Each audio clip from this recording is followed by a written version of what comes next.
जय मसीह की दोस्तों, आप सभी को प्रभु यीशु मसीह का नाम में इस वीडियो में स्वागत है, जो कि और एक टॉपिक का साथ मैं आपका सामने आज जो टॉपिक रखूंगा, लूका का अध्याय 17 अध्याय 32 नंबर वचन।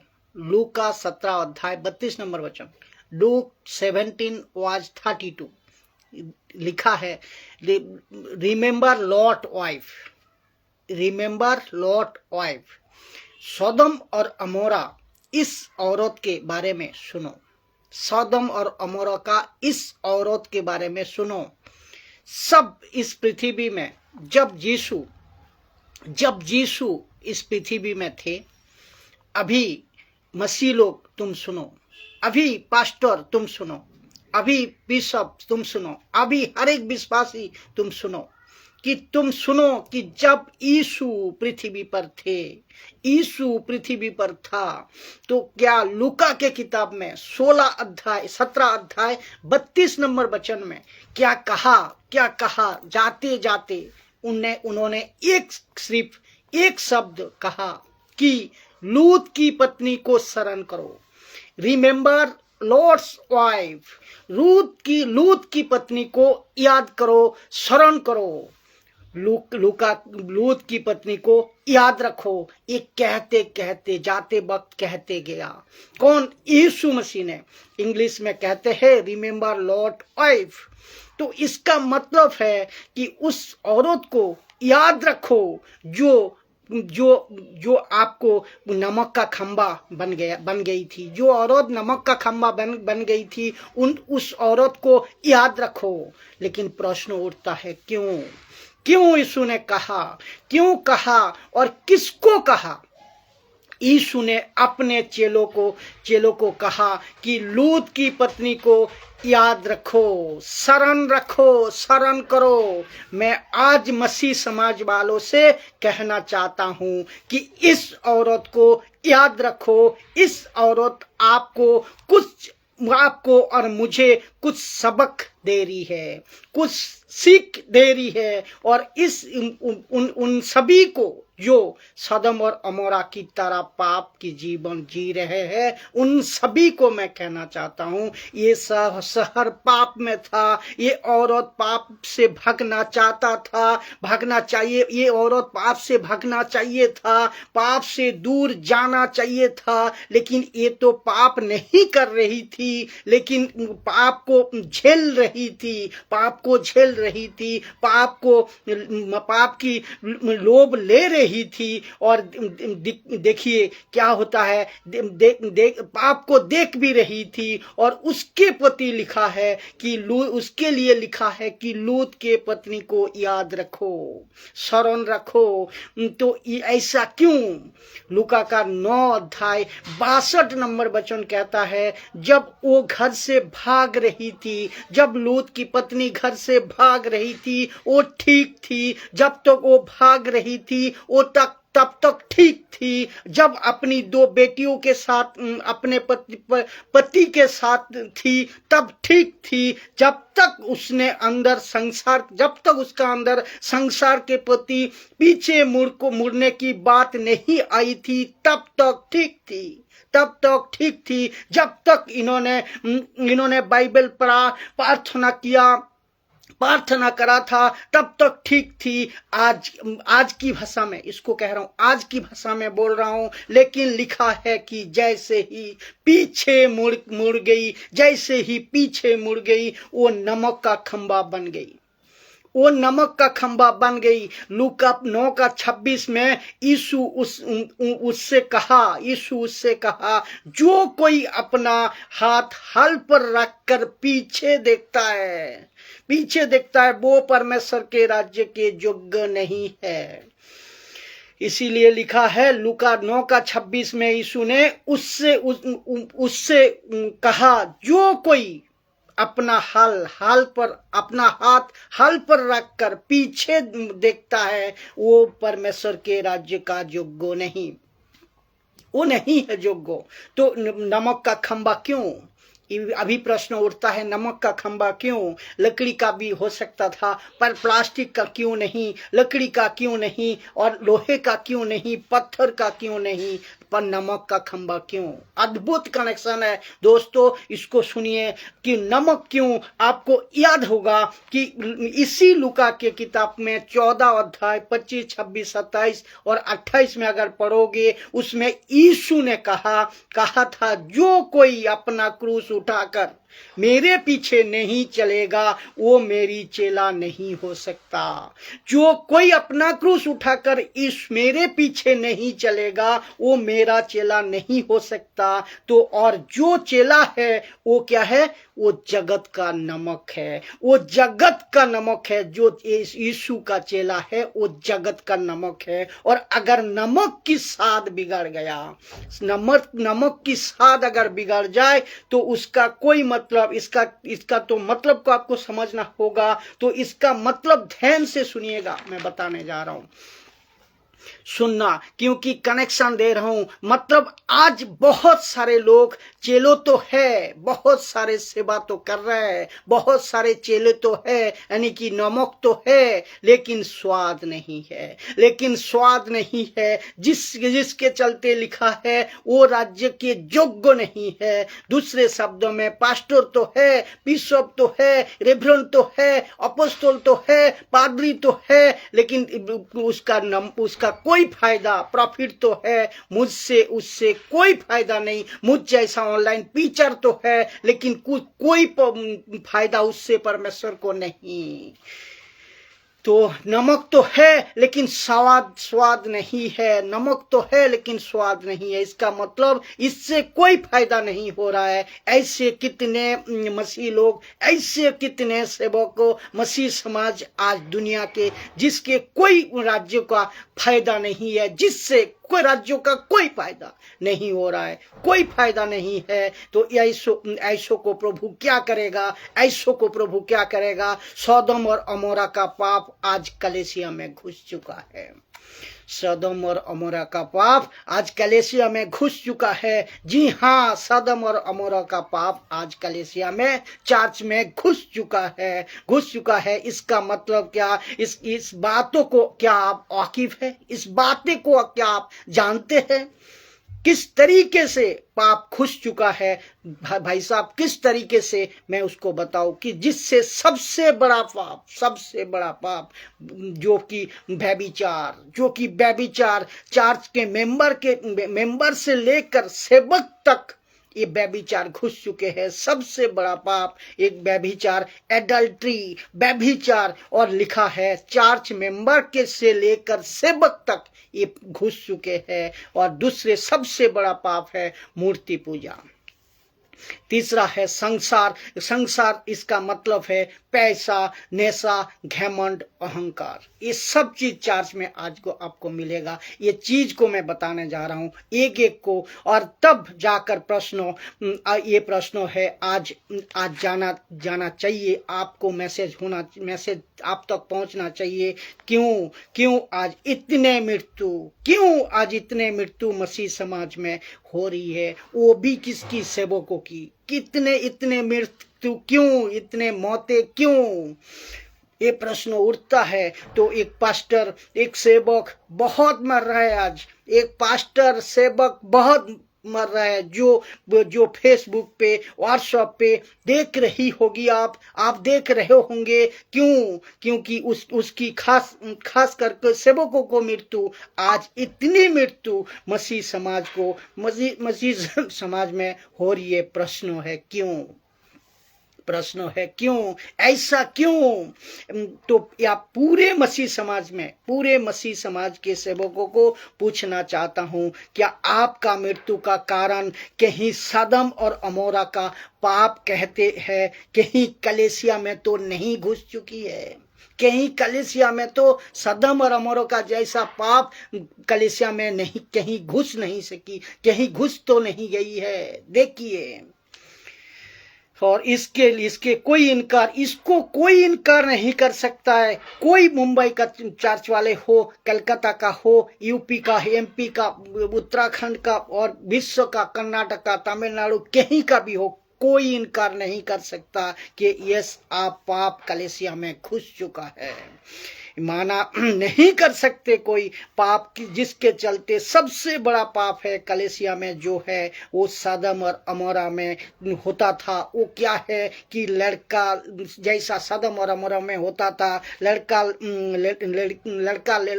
लड़की लड़की से शादी, लड़का से शादी, और कहता है जो कि इंसान जानवर में शादी जिसको कहते हैं, और ऐसी व्यभिचार जिसको कभी नहीं सुना था इंसानों के इतिहास में। ये बात को समझे बात को। ऐसे बातें, ऐसे पाप जो संसार में होती है, समाज में होती है, वो आज चर्च में घुस चुकी है, घुस गई है। और अब सोच को देखिए, तालाक तो कॉमन बात है, तालाक तो यूं बात है आजकल की समय पे। शादी के 1 हफ्ता बाद तलाक, शादी के 1 महीना बाद तलाक, शादी के 6 महीना 1 साल बाद तलाक, पति का चक्कर कहीं, पत्नी का चक्कर और कहीं, लड़का लड़की 15 साल 20 साल में उनका चक्कर और कहीं। और जब माँ बाप को कह को जाते स्कूल जा रहा हूँ, कॉलेज जा रहा हूँ, लेकिन उसको कह को जाते, लेकिन गलत चीजों से आज फंसे हैं संसार।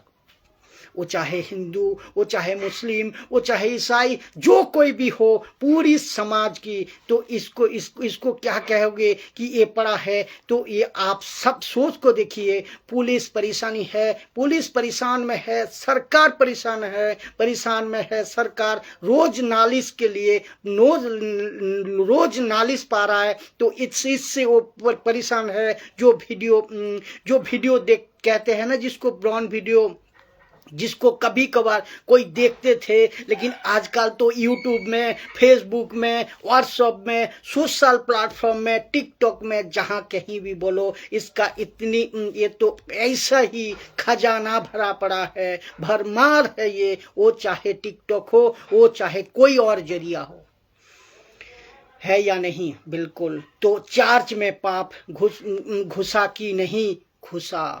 चर्च में पाप घुसा तो पास्टर की बेटी, पास्टर की बेटा, वर्शिपर, म्यूजिशियन, जो लड़का लड़की, सबके अंदर ये व्यभिचार घुसा कि नहीं घुसा?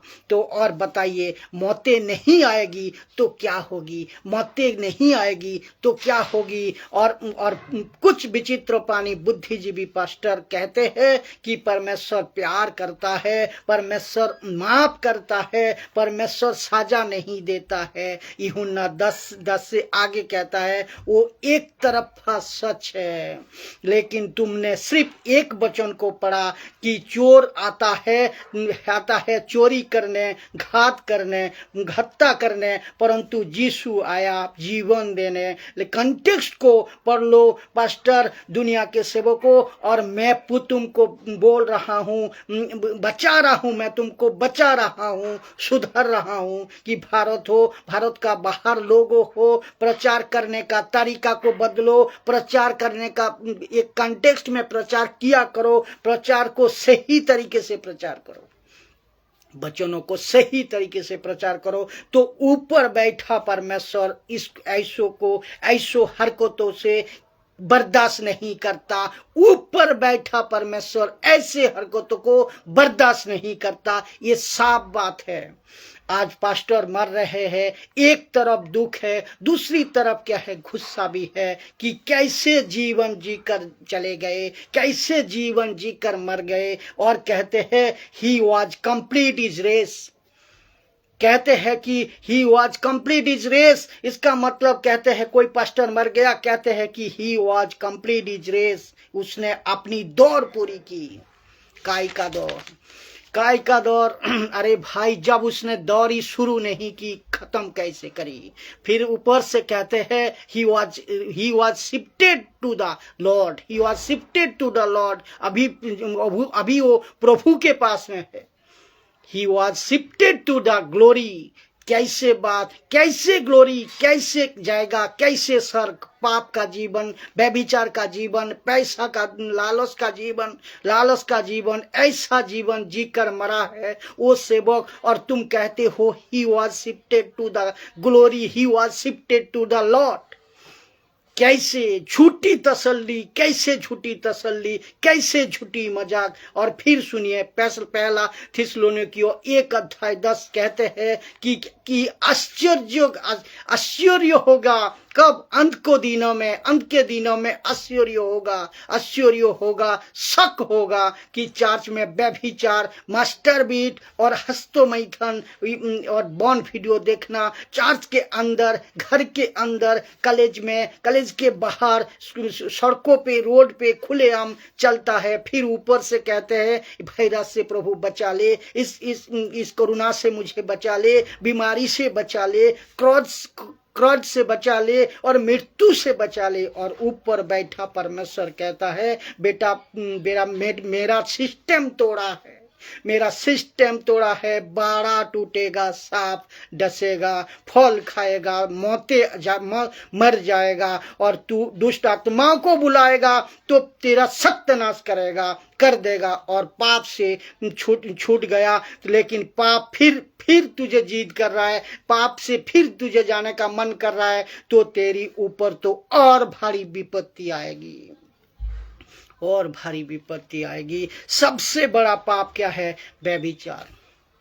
अभी दूसरा क्या है? मूर्ति पूजा। तो चर्च में मरियम की फोटो, संतों की फोटो, और गले पे क्रूस, पॉकेट में फोटो, यीशु की फोटो, उसके ऊपर माला, कैंडल, इसके ऊपर मोमबत्ती। और अब बताइए, ऊपर बैठा परमेश्वर कहता है मैं जिंदा हूं, तुमने मुझे मूर्ति क्यों बना दी? ऐसे पाप, मूर्ति क्यों बना दी? तीसरा है संसार। घुस गया है संसार कलेसिया में, पैसा का नेशा, पैसा का लालच, घमंड, अहंकार, पिक्चर के गाने, डीजे, शादियां होती है तो मसीह लोगों की तो डीजे बजती है, लीला शीला मुन्नी बदनाम, और क्या क्या होता है। पिक्चर के गाने सुनते हो तुम्हारे बेटा बेटी के शादी में, और तुम खुद को कहते हो पास्टर, खुद को कहते हो मसीह। शर्म आना चाहिए। और खुद को कहते हो ईसाई कहते हो, और तुम खुद को पास्टर कहते हो, और पिक्चर के गाने शादी में बजते हैं। तुम्हारा सोच को देखिए। ऊपर से पैसा के लालची, चार्ज की फोटो खींच कर दूसरा किसी संस्था को भेजना, उससे अमेरिका से अफ्रीका से पैसा कमाना, और क्योंकि सिस्टम तुमने तोड़ा। परमेश्वर कहता है सिस्टम तुमने तोड़ा, तुमने बाड़ा तोड़ा है। मसीह लोग, तुमने बाड़ा तोड़ा है। ऐसा प्रचार कौन करेगा?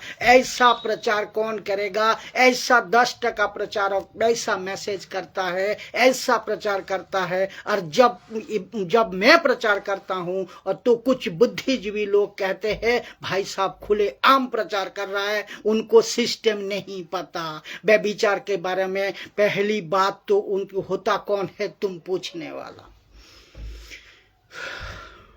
धन्यवाद यीशु। नेशा, सिगरेट, बीड़ी, गुटखा, तंबाकू चर्च में चल रहा है, जो मुझे बताइए मौतें नहीं होगी तो क्या होगी? मौत। तुम फेसबुक पे आते हो, पिक्चर के गाना लेकर आते हो, खुद को कहते हो पास्टर। शर्म आना चाहिए। और संसार घुस गया चर्च में, ऊपर बैठा परमेश्वर कैसे बर्दाश्त करेगा? और इस वीडियो का द्वारा सबको कहना चाहता हूं कि अपने अंदर झांको, खुद को परखो कि मैं क्या कर रहा हूं मैं वचन का साथ, क्या कर रहा हूं मैं प्रभु में रहकर। खुद सोचो। मैं पूछ रहा हूं तुमको, डर है ना? ये डर आना चाहिए। और ये मैं कहता हूं कि पास में सबको कहना चाहता हूं कि डरो परमेश्वर से, और वायरस से आपको, इस वायरस से आपको बचना चाहिए, आपको डरना चाहिए। तो इसके मतलब, क्योंकि तुम्हारी जीवन में पाप है, तुम पापी जिंदगी जी रहे हो, और धोखा तुम सबको दे रहे हो, अपने पत्नी को, अपने पति को, अपने माँ बाप को, अपने बच्चों को, भाई को, और इसको समाज को। और परमेश्वर सबको परमेश्वर को भी आप धोखा दे रहे हो। जो और ऊपर से क्या कह रहे हो कि तसल्ली की तसल्ली की परमेश्वर से तसल्ली करी कि परमेश्वर से प्रार्थना करी, प्रभु से प्रार्थना करेंगे हम जो है ना माफ कर देंगे प्रभु। परमेश्वर कहता है, प्रभु कहता है बेटा माफी पश्चाताप एक ही चीज के लिए है, वो है तेरी पापों के लिए। तो आप खुद सोचे क्या परिस्थिति है। इस तरह प्रचार क्यों नहीं करते सेवकों? इस तरह प्रचार को आप क्यों नहीं उठाते हैं पुलपिट पे, फेसबुक पे, ऑनलाइन पे क्यों नहीं करते? आशा करता हूं इस वीडियो का द्वारा कुछ हम सीखे हैं आपने। जय मसीह की।